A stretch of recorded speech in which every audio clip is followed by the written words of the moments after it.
Hey there, guys. I'm gonna have to squint because I can't see you. I'll have to move here. There we go. Beautiful day. It was rainy this morning, the LA rainy season. Wicked windy.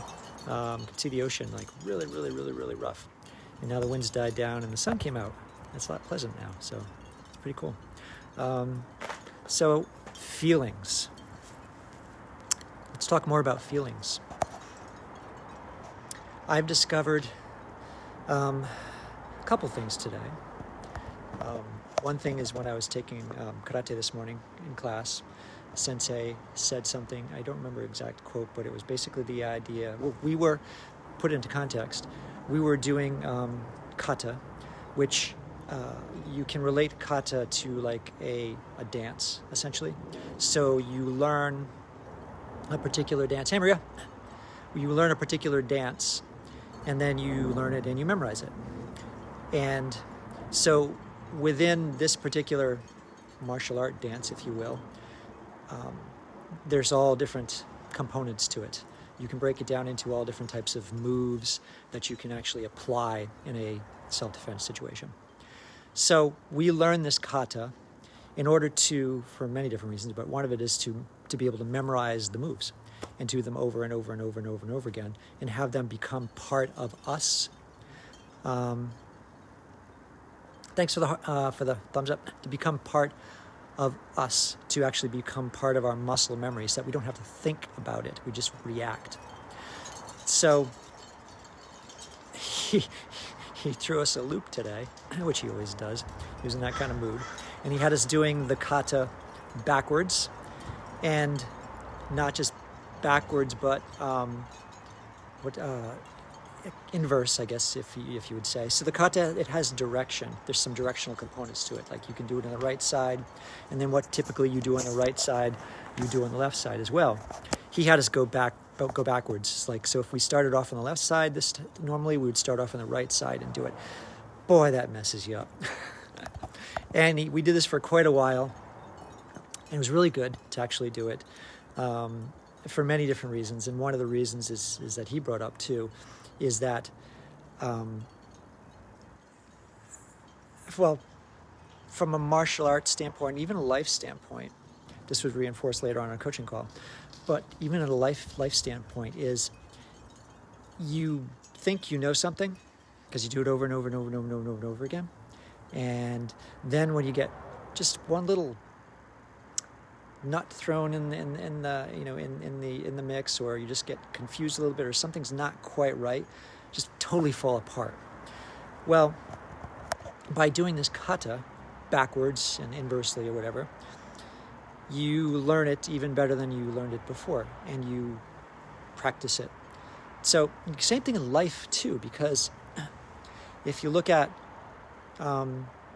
life as a kata, maybe, I don't know, I'm just kind of going with this, and you go in a particular direction all the time, you always move in a particular direction. You don't know you don't see your blind spots. You don't see things you're missing because you're blind to them. You're oblivious to them. You don't realize they're around. But if you change your perspective a little bit, just a little bit, or someone changes your perspective, or something changes your perspective, it can give you a whole new appreciation for your life as a kata. And you can break it down and look at it in different ways.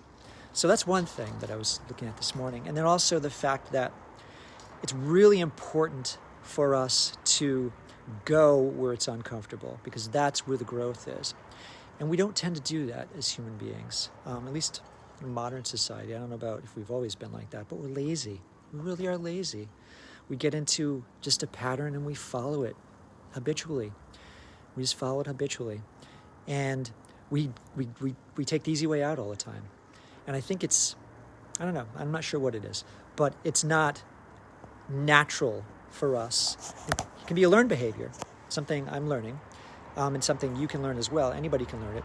But to go toward where it's uncomfortable, that's where that growth is. You want to grow, everybody wants to grow, everybody wants to learn, everybody wants to develop, do something new and cool. Go toward where that growth is. That's where feelings come into it. You can feel when you're uncomfortable, right? I can. I sure as hell can feel when I'm uncomfortable.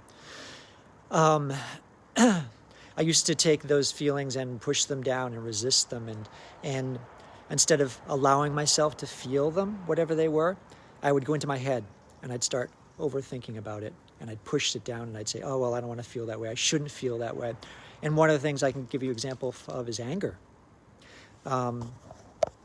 What I used to do with anger is I would push it down because anger is bad. Shouldn't be feeling anger. Shouldn't be feeling anger for people because we're all loving and peaceful human beings.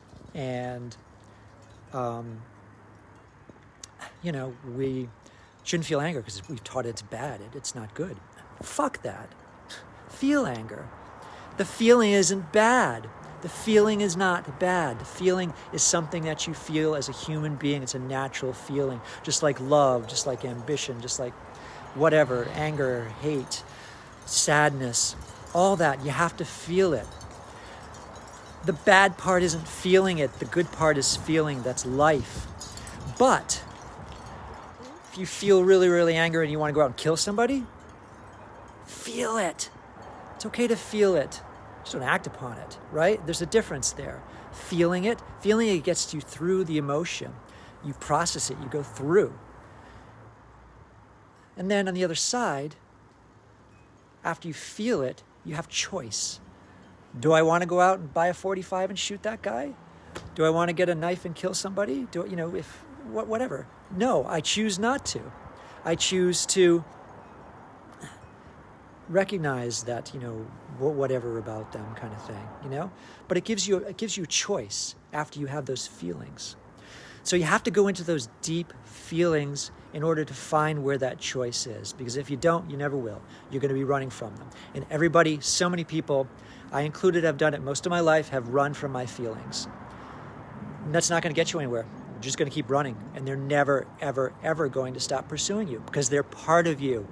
They are part of you. They're not something separate. You're basically having a battle with yourself, and you're never going to win that battle. You're never going to win that battle because it's you. You battle yourself.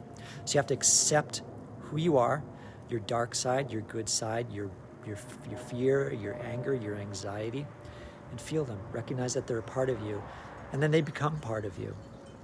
And then you can use them. So another thing, let's keep going with this anger thing is, anger has benefits.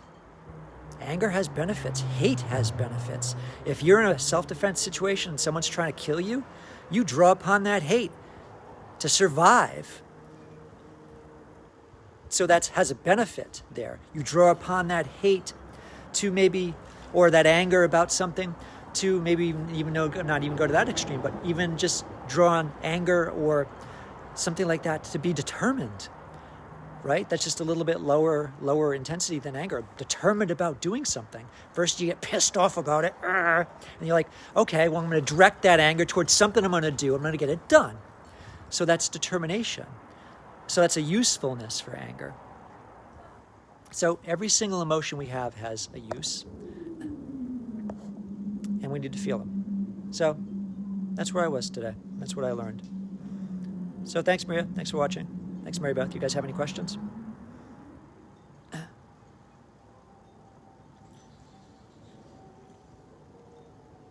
Thank you for the thumbs up and the hearts. Thank you so much. And put hashtag live if you saw this live. I appreciate it. Just so I know. Okay. So no questions. Thank you so much for listening. I appreciate it. Anybody who sees this replay, let me know what you think. You can also do a hashtag or a hashtag replay. Do a heart, do a little thumbs up. Just let me know that you appreciate this. And that sends this also, the algorithm, it sends it out to people who may benefit from listening to this. Okay, thanks guys. Have a great night. Take care. Bye-bye.